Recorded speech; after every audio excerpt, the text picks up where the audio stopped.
Hello and welcome to Spinster's Library. I'm Claudia and this is my third part of my How I Booktube series, which is a series of videos in which I take you step by step through my personal booktubing process with some advice that I guess I have accumulated along the way. The first two parts are in the playlist, which is linked in the description box, so go and check that out if you haven't seen them.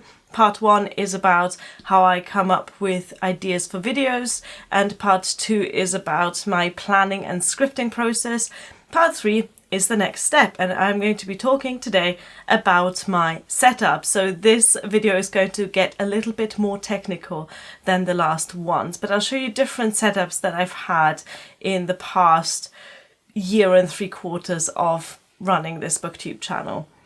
So this is the view that you're familiar with if you've ever seen any of my videos before. I'm in my office, although I prefer to think of it as my library. Behind me is my TBR shelf and I'm sitting here at my desk. But let me show you what this looks like from my perspective. And I'm going to be using my phone to show you the footage of my setup so you can see what I see when I look at the camera.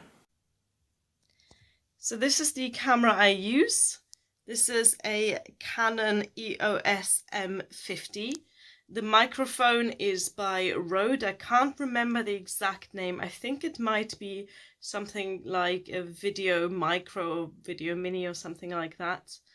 And then down here is my laptop in which I have the points that I want to talk about. So again, if you want to hear about my scripting process, then check out the previous video in the series. And my camera is on top of a tripod, which is from the Amazon Basics brand. Another really important part of the setup is, of course, lighting. So my videos are all shot in natural light from my window.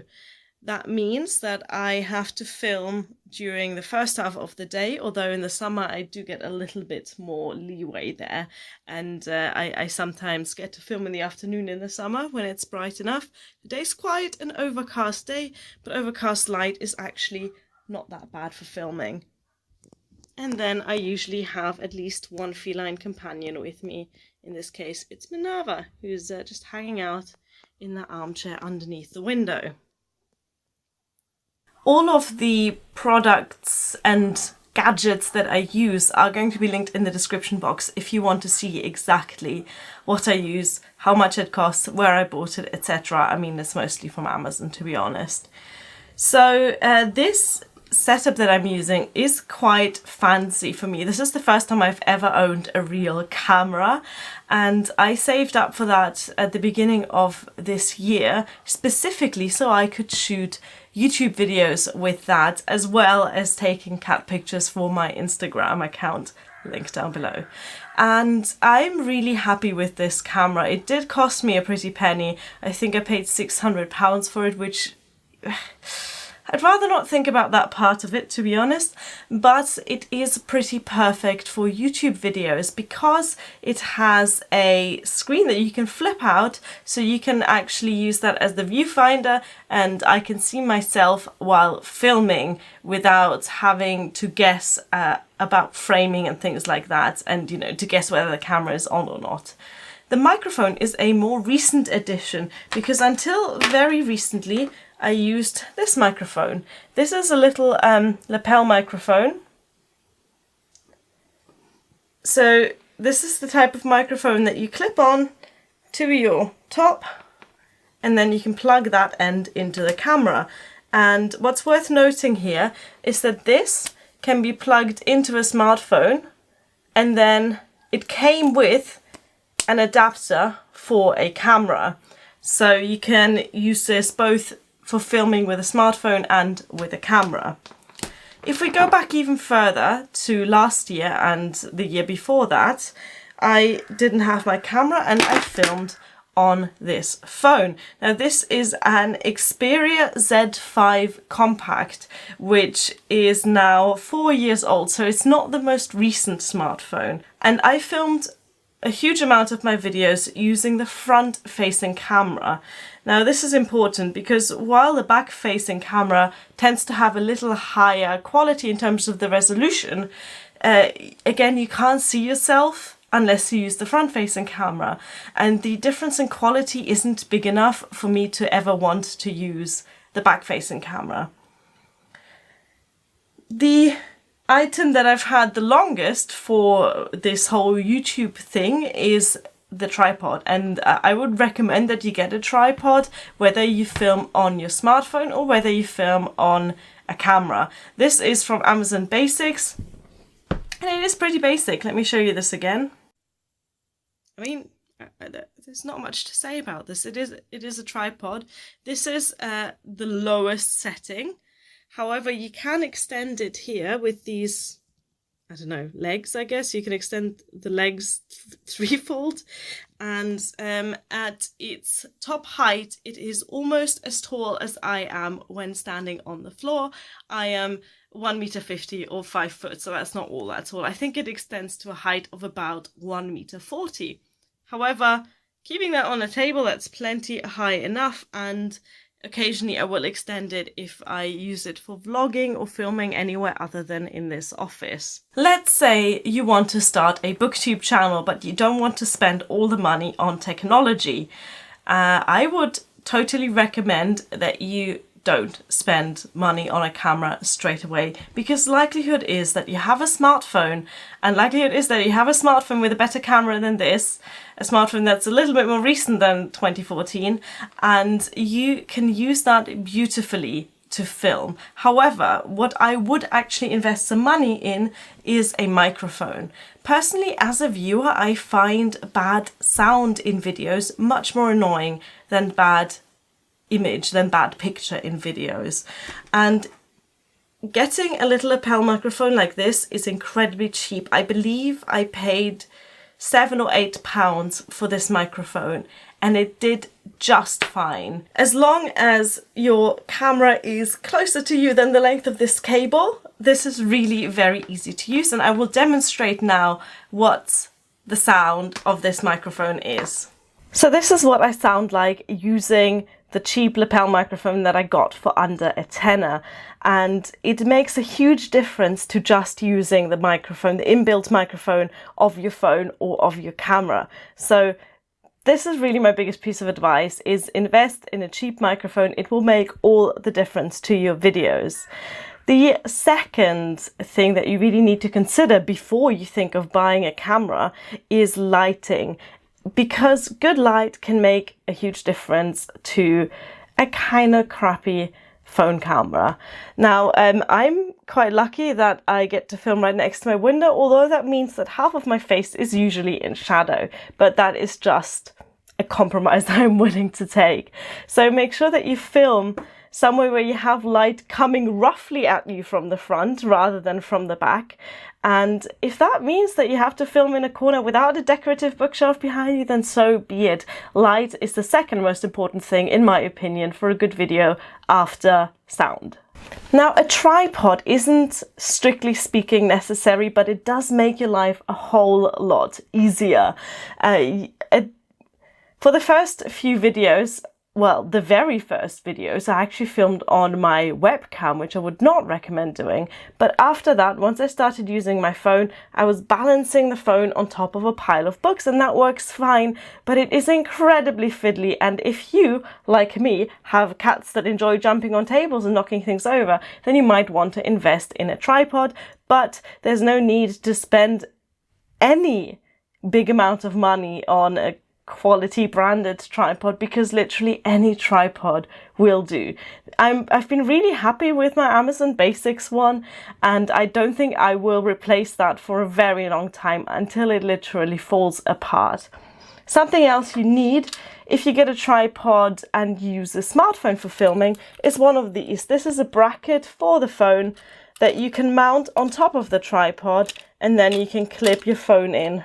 Just twist that shut, and then your phone is secure inside of the tripod mount, because tripods are made for cameras rather than smartphones, so you usually have to buy this separately. And again, I will put a link in the description box to the one that I've got if I can find it in my long list of Amazon orders. Right, I'm going to switch out the microphone again and show you the difference that this microphone makes. This, like I said, is the Rode VideoMicro, and this cost me, I want to say, between 30 and 40 pounds, but again, just look at the links in the description box if you want precise pricing information. So here we are again with the microphone, the Rode microphone that's attached to the camera. And the next point I want to talk about is framing, and this is something I'm frankly really bad at, but this is something you need to consider when you set up your camera to figure out where the camera goes and how much zoomed in you go and all of that. And the framing in my videos is super inconsistent. So for example, today you can see all of my TBR, you can see my head and almost down to my t-shirt sleeves. Sometimes, however, I set up the camera really weirdly zoomed in so you can only just see my face in the frame. And I don't know why I do it, to be honest. I think it's just because I don't pay as much attention to the framing as I should. Something that I try and do but often fail is to line up the bookshelf and the top of the wall where it goes into the ceiling. Try and line that up with the sides of the frame, but again, a lot of the time I fail at that. I think the important thing with framing is that you're not looking up at the camera like that, because that's a bit awkward. Like I know I'm short, but you don't have to see exactly how short I am. And you also want to make sure that you're not poking out the top of the frame like this.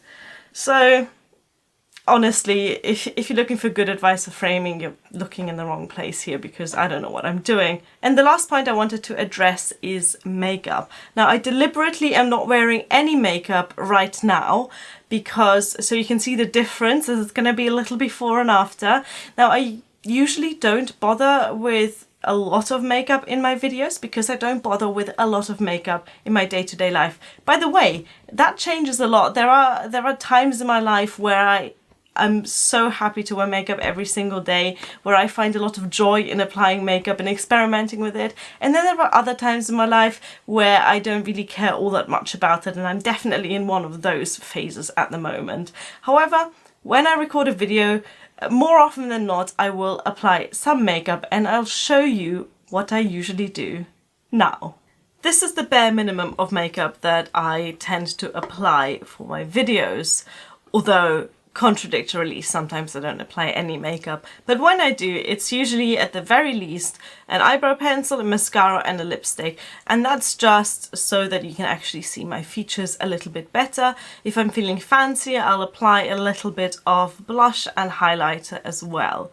However, you do not need to wear makeup for YouTube videos or for Booktube videos.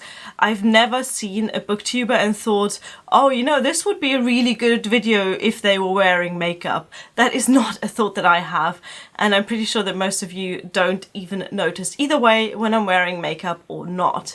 So the choice to wear makeup is entirely up to you, but this video is called How I Booktube, and so I wanted to add this step that I take before filming. Let's talk quickly about batch filming, and that is something else that I'm really bad at. Batch filming is the most efficient way to make content, because you can film 3, 4, 5 videos in one go, and then you have a whole month's worth of content sorted, but I am very bad at that. When I do film 2 videos in one go, I don't think I've ever filmed 3 videos in one go, but when I do film 2 videos in one go, I do the old change into a different top, put a different colour lipstick on, maybe do my hair differently, and slap on one of my other pairs of glasses, which I'm sure fools no one, but it doesn't really matter. So it's just something that I wanted to mention that some people do, and you should if you are more organised than I am. You should batch film. Maybe this is something I should take a little bit more seriously and actually try and do myself.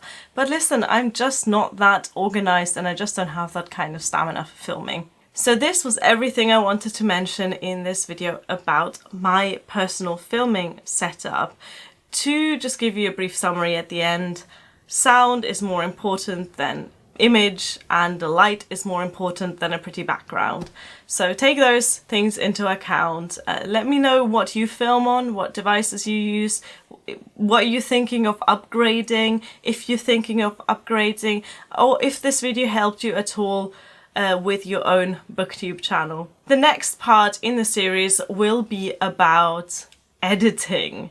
So I have to figure out how to properly record my screen, because every time I've tried to do a screen recording, I've failed in one way or another. Hopefully I'll figure it out by next time. Thank you for watching. Bye!